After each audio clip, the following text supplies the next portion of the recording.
শরীয়তপুরে প্রতি বছরই বাড়ছে ভুট্টার আবাদ। আবহাওয়া অনুকূলে থাকায় এবছর ভুট্টার আশানুরূপ উৎপাদন হয়েছে। স্বল্প খরচে লাভ বেশি হয় এ ফসল চাষে আগ্রহী হয়ে উঠছেন অনেকে। মাঠ পর্যায়ে কৃষকদের সব ধরনের সহযোগিতা করছে স্থানীয় কৃষি বিভাগ। বিধান মজুমদার অনির তথ্য ছবিতে ডেস্ক রিপোর্ট।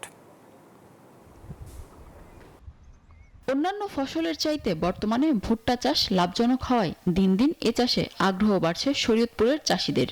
তাছাড়া ভুট্টা মানুষের খাদ্যের পাশাপাশি গোখাদ্য ও পরিপক্ক গাছ জ্বালানি হিসেবে ব্যবহার করা হচ্ছে।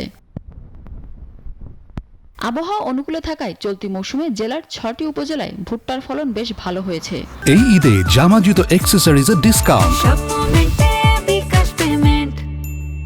এতে খুশি চাষিরা। ভুট্টা চাষ হলো লাভজনক এবং খরচ কম, তাই শস্যায় লস হওয়ার পরিমাণে ভুট্টায় লাভবান বেশি। বর্তমানে 2 বছর ধরে ভুট্টা চাষ করতেছি, মোটামুটি লাভবান। দ্বিতীয় কৃষকের দাম ভালো পায় তাই লাভবান। আগে ধরেন 1900 টাকা করে বেচে দিতে 1500 টাকা করে মনে হয়, তো মরিচের থেকে ভালো লাভবান থাকবো আমরা ভুট্টায়। ভুট্টাটা বললে লাভবান হইলো অল্প খরচে, জিনিসটা খুব ভালো হয়।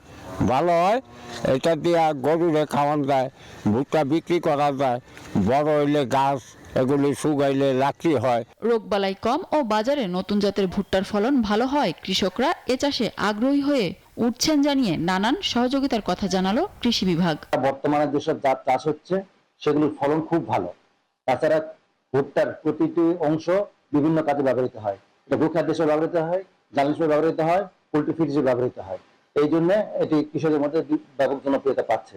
আমাদের বিভিন্ন প্রকল্পের মাধ্যমে প্রদর্শনী আকারে আমরা কৃষকদের সহায়তা দিয়ে যাচ্ছি। চলতি মৌসুমে শরীয়তপুরে 895 হেক্টর জমিতে ভুট্টার আবাদ হয়েছে। Desk report, news 24।